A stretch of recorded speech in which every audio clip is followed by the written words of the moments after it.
Hi friends, welcome to Salem Padma சமையல். இன்றைக்கி நம்ம என்ன பார்க்க போகிறோன்னா ஒரு சூப்பரான ஒரு ஸ்நாக்ஸ் தாங்க. பார்த்திங்கன்னா மெது பக்கோடா, பட்டண பக்கோடான்னு சொல்லுவாங்க. அதுதான் பார்க்க போகிறோம். அதுக்கு முன்னாடி நம்ம சேனல் இப்போ தான் பார்க்குறீங்கன்னா மறக்காமல் சப்ஸ்கிரைப் பண்ணிக்கோங்க. பக்கத்தில் இருக்கிற பெல் பட்டனையும் அழுத்திக்கோங்க. இப்போ அந்த மெது பக்கோடாவுக்கு தேவையான பொருள் பார்த்திங்கன்னா ஒரு கப் அளவுக்கு கடலை மாவு, அரை கப்பு அரிசி மாவு, இது பார்த்திங்கன்னா வெண்ணெய் நான் உருக்கி வச்சுருக்கேன். இது 2 டேபிள் ஸ்பூன் அளவுக்கு, ஒரு 1/4 டீஸ்பூன் அளவுக்கு சோடா மாவு, உப்பு தேவையான அளவு, பெருங்காயம், இது ஒரு பெரிய சைஸ் வெங்காயம், சின்ன துண்டு இஞ்சி, ஒரு 2 கொத்து கருவேப்பிலை, ஒரு 2 பச்சை மிளகாய், இது முந்திரி பருப்பு. இது தேவைன்னா போட்டுக்கலாம், இல்லைன்னா விட்டுடலாம். இப்போ பாருங்கள், ஃபஸ்ட்டு ஒரு பவுல் எடுத்திருக்கேன். இதில் நான் இந்த உருக்கின வெண்ணெய் ஃபஸ்ட்டு போட்டுட்டு சோடா மாவு போட்டுட்டு நல்லா ஃபஸ்ட்டு குழச்சிக்கணும்.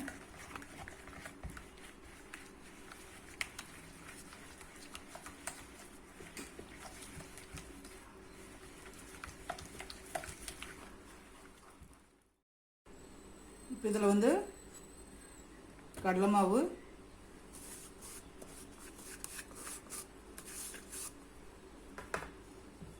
அரிசி மாவு, உப்பு நான் ஒரு டீஸ்பூன் அளவுக்கு போடுறேன்.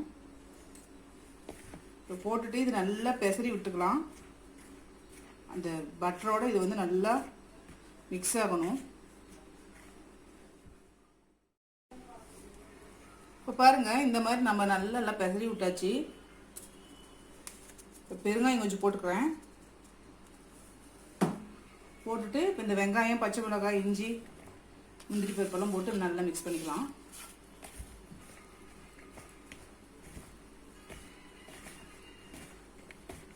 இது மிக்ஸ் பண்ணிவிட்டு லைட்டாக தண்ணி தெளித்து தான் பேசணும், ஊற்றிடாதீங்க. ரொம்ப ஊற்றிட்டா கொலன்னு போயிடும்.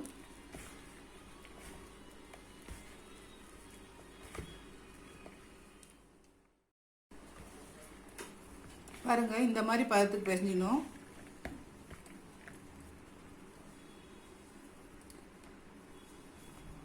இது எடுத்து உருண்டை பிடிக்கிற அளவுக்கு இருக்கணும். பாருங்க, இந்த மாதிரி பிசைஞ்சு எடுத்துக்கலாம்.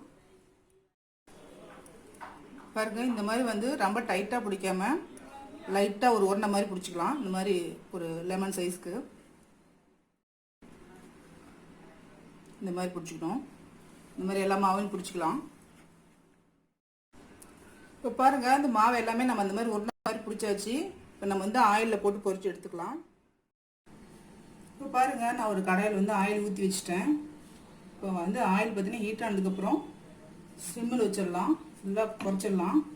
குறைச்சிட்டு ஒவ்வொரு இதை எடுத்து போட்டுக்கலாம்.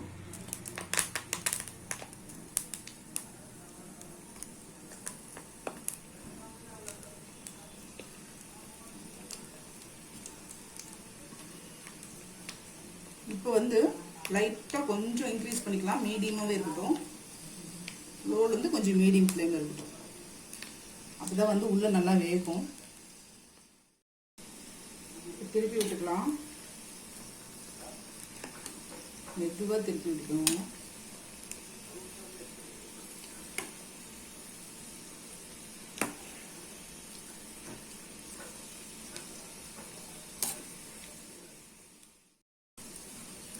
பாருங்க, கலர் நல்லா சேஞ்ச் ஆயிடுச்சு. கோல்டன் ப்ரௌன் வந்துருச்சு. இது பார்த்தீங்கன்னா நான் கடலை எண்ணெய் ஊற்றினாலும் இந்த மாதிரி பொங்கிட்டு இருக்குது.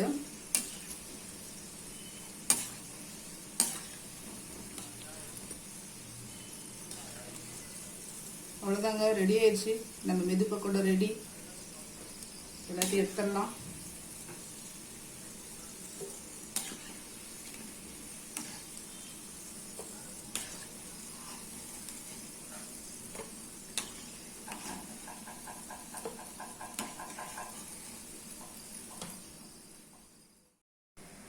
பாருங்க, நாம செஞ்ச மெது பக்கோடா ரெடி ஆயிடுச்சுங்க. இதெல்லாம் கொஞ்சம் நல்லா டேஸ்ட்டாக டிஃப்ரெண்ட்டாக இருக்கும். மேலே கிறிஸ்பாக உள்ளே சாஃப்டாக இருக்கும். இந்த வீடியோ உங்களுக்கு பிடிச்சிருந்தாக்க மறக்காமல் லைக் பண்ணுங்கள், ஷேர் பண்ணுங்கள், கமெண்ட் பண்ணுங்கள்.